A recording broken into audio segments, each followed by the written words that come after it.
Hi everyone, welcome back. We are 2 chapters away from finishing Stuart Little. Can you believe it? Now you might notice the story map behind me looks a little different. It was starting to get very cluttered and messy with all those post-it notes, so I took them down and I wrote it all up. Now I'll take a picture of this and I'll put it on Schoology so you can see it, but it's a nice accumulation of the entire book because, when we're in school and we're using our story maps, we erase and start over with each chapter.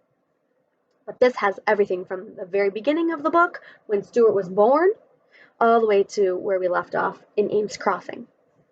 Speaking of which, Stuart is trying to impress Harriet, whom he hasn't met yet. He's kind of nervous and shy. He saw her, but he hasn't actually introduced himself yet. He wrote her a letter, and he invited her for a canoe ride, and then realized he doesn't have a canoe.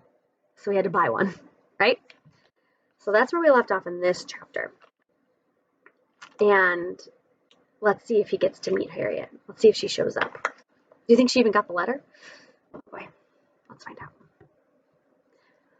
When Stuart arrived at his campsite by the river, he was tired and hot. He put the canoe in the water and was sorry to see it leaked badly. The birch bark at the stern was held together by a lacing, and the water came in through the seam. In a few seconds, the canoe was half full of water. "Darn it," said Stuart, "I've been swindled." He had paid 76 cents for a genuine Indian birch bark canoe, only to find that it leaked. Darn, he muttered. You ever been super excited for something and you plan it all out and then it doesn't work the way you think it's going to work, and then you just feel so disappointed and upset? I think that's how Stuart feels. So he bailed out his canoe, right? He had to scoop all the water out, and he hauled it up on the beach for repairs. He knew he couldn't take Harriet out on a leaky boat. She wouldn't like it. Tired though he was, he climbed a spruce tree and found some spruce gum and sticky stuff off the tree. With this, he plugged the seam and stopped the leak. Even so, the canoe turned out to be a cranky little craft. If Stuart had not had plenty of experience on the water, he would have gotten into some serious trouble with it. It was a tippy boat. So Stuart carried stones from the beach down to the water's edge and ballasted the canoe with the stones until it floated evenly and steadily.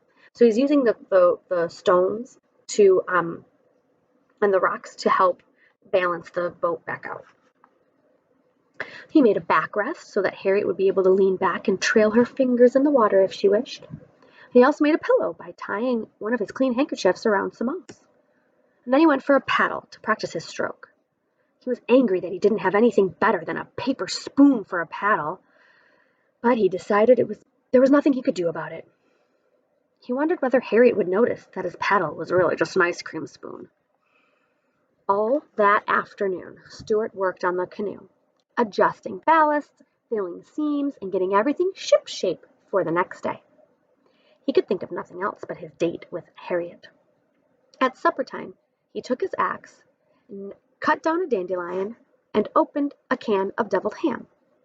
He had a light supper of ham and dandelion milk. After supper, he propped himself up against a fern, bit off some spruce gum for a chew, and just lay there on the bank, dreaming and chewing gum. In his imagination, he went over every detail of tomorrow's trip with Harriet. With his eyes shut, he seemed to see the whole occasion plainly. How she would look when she came down the path to the water, how calm and peaceful the river was going to be in the twilight, how graceful the canoe would seem drawn up on the shore. In his imagination, he lived every minute of their evening together. They would paddle to a large water lily pad upstream, and he would invite Harriet to step out on the pad and sit a while. Stuart planned to wear his swimming trunks under his clothes so that he could dive off the lily pad into the cool stream.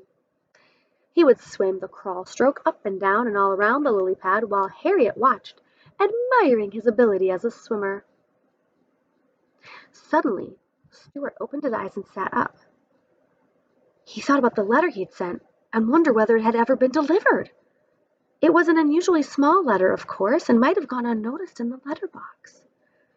This idea filled him with fears and worries. But soon he let his thoughts return to the river, and as he lay there, a whippoorwill began to sing on the opposite shore. That would be a type of bird Mrs. Miller had a hard time reading. And as he lay there, a whippoorwill began to sing on the opposite shore, and Stuart dropped off to sleep. Ooh, a little bit of a tongue twister there. So he is just daydreaming about how this is going to all play out. And he has this really beautiful picture in his mind, and everything's going to be perfect. And she's going to be so impressed and think he's so great. Let's make a prediction. Do you think it's all going to go the way Stuart has it planned?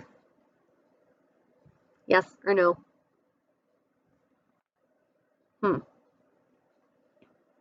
The next day dawned cloudy. Stuart had to go up to the village to have the oil changed in his car, so he hid the canoe under some leaves, tied it firmly to a stone, and went off on his errand, still thinking about Harriet and wishing it were a nicer day. The sky looked rainy. Stuart returned from the village with a headache, but he hoped that it would be better before 5 o'clock. He felt rather nervous. He'd never taken a girl canoeing before. He spent the afternoon lying around camp, trying on different shirts to see what looked best on him and combing his whiskers. He would no sooner get a clean shirt on than he would discover that it was wet under the arms from nervous sweating, and he would have to change it for a dry one. He put on a clean shirt at 2 o'clock, another at 3 o'clock, and then another at 4:15. This took up most of the afternoon. As 5 o'clock drew near, Stuart grew more and more nervous. He kept looking at his watch, glancing up the path, combing his hair, talking to himself, and fidgeting. Do you ever find yourself fidgeting when you're feeling very nervous? The day had turned chilly, and Stuart was almost sure that it was going to be rain. He couldn't imagine what he would do if it would just rain, Let me start that sentence over again. I'm having a hard time today. He couldn't imagine what he would do if it should rain just as Harriet Ames showed up to go canoeing. I'm starting to get nervous for Stuart. I'm like fumbling my words. Oh gosh, what if it does rain? Oh no. At last 5 o'clock arrived. Stuart heard someone coming down the path. It was Harriet. She had accepted his invitation. Stuart threw himself down against a stump and tried to strike an easy attitude. Trying to look cool for the ladies. Oh, just as though he were accustomed to taking girls out. He waited until Harriet was within a few feet of him, and then he got up. "Hello there," he said, trying to keep his voice from trembling. "Are you Mr. Little?" asked Harriet. "Yes," said Stuart. "It's nice of you to come." "Well, it was good of you to ask me," replied Harriet. She was wearing a white sweater, a tweed skirt, short white wool socks, and sneakers. Her hair was tied in a bright-colored handkerchief, and Stuart noticed that she carried a box of peppermints in her hand. Here's a picture. He's just like lounging. There's Stuart lounging, trying to look all cool, and then there's Harriet walking down the path. "Not at all. Glad to do it," said Stuart. "I only wish we had better weather. Looks rather sticky, don't you think?" Stuart was trying to make his voice sound sophisticated. Don't know if it's working. Harriet looked at the sky and nodded. "Oh well, if it rains, it rains." "Sure," repeated Stuart. "If it rains, it rains. My canoe is a short distance up the shore. May I help you over the rough places of the path?" Stuart was a courteous mouse by nature, but Harriet said she didn't need any help. She was an active girl and not at all inclined to stumble or fall. Stuart led the way to where he had hidden the canoe, and Harriet followed. But when they reached the spot, Stuart was horrified to discover the canoe was not there. It had disappeared. Oh no. Stuart's heart sank. He felt like crying. "The canoe is gone," he groaned. Then he began racing wildly up and down the bank, looking everywhere.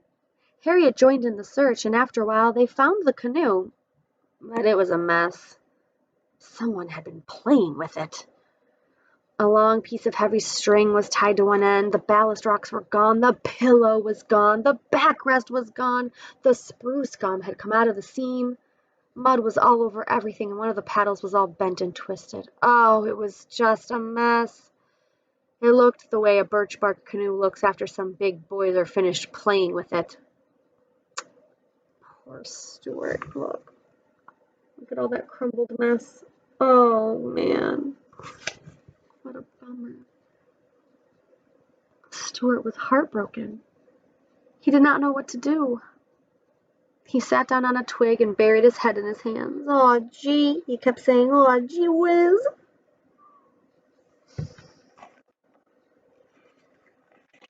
"What's the trouble?" asked Harriet. "Miss Ames," said Stuart in a trembling voice, "I assure you I had everything beautifully arranged, everything. And now, look." Harriet was for fixing the canoe up and going out on the river anyway. But Stuart couldn't stand the idea.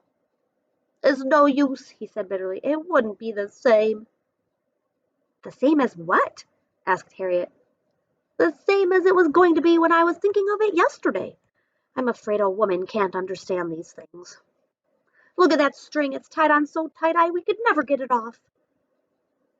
"Well," suggested Harriet, "couldn't we just let it hang over in the water and trail along after us?" At least Harriet's trying, right? She's trying to make the most of it and trying to fix things, but Stuart is just not having it. Ugh. Stuart looked at her in despair. "Did you ever see an Indian paddling along some quiet, unspoiled river with a great big piece of rope dragging astern?" he asked. "We could pretend we are fishing," said Harriet, who didn't realize that some people are fussy about boats. "I don't want to pretend I'm fishing," cried Stuart desperately. "Besides, look at all that mud. Look at it." He was screaming now. Do you think that's a good way to behave?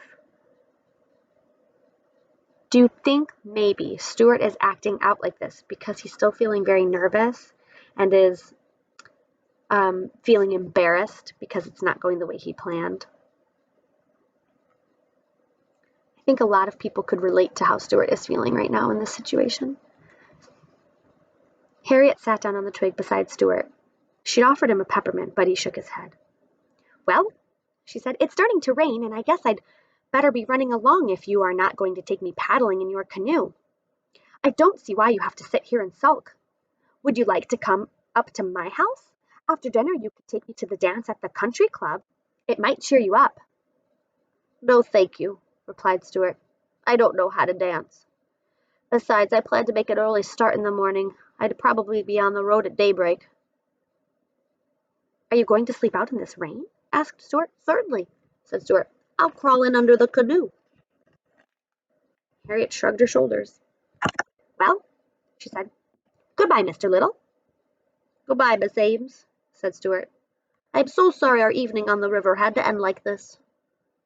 "So am I," said Harriet, and she walked away along the wet path toward Tracy Lane, leaving Stuart alone with his broken dreams and damaged canoe. That's kind of a sad chapter. I have a lot of thoughts. You know, if Stuart maybe had just taken some really deep calming breaths, he could have listened to Harriet's suggestions and they could have fixed the canoe, or they could have found something else to do. I mean, she did invite him to her house. She invited him to a dance. It sounds like Harriet still wanted to spend some time with Stuart, but in Stuart's mind, the whole evening was ruined and he just wanted her to go away and leave him alone. You know, sometimes when you picture something in your mind and you daydream about it and you get so excited about it, you hype it up and you make it such a big deal that when it doesn't work out the way you thought, it can be a major, major disappointment. Oh, poor Stuart. Gee, we only have one chapter left. I wonder what's going to happen. Well, I'm going to have to add some of the events from this chapter onto our story map, and I'll add Harriet onto our character list, and I'll add some of the events that happened in this chapter as well. And next time we're together, we're going to finish the book. Oh boy, I'm excited. Bye.